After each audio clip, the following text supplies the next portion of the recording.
solihlarning zikri bo'lganda rahmat tushadi deganligi. Ya'ni bu vallohu alam solih kishilarni zikri bo'lganda Allohning rahmati tushadi degan bu hadis emas. Bir so'z bu. Ba'zi bir solih kishilar tomonidan aytilgan so'z.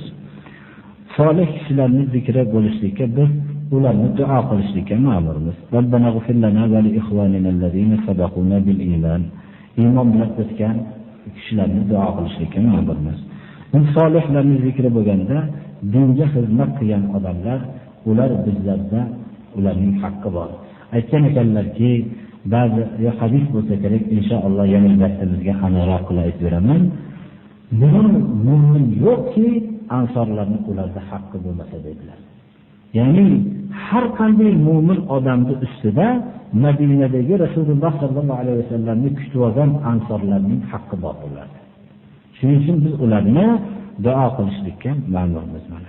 Solihlarning zikri bo'lganda rahmat tushadiki, ularni haqqiga biz rahmat aytsak, Alloh bizga ham rahmat deydi. Qaysi bir yaxshi duoyi xayr qilinsa mo'minlarning haqqiga, malaikani Alloh taolo taqdir qilib yaratadi-da, jo'natadi, senga ham shuning misli bo'lsin deydi. Biz ularga rahmat desak, albatta bizga ham rahmat bo'ladi. Alloh alam shunday bo'lsa kerak.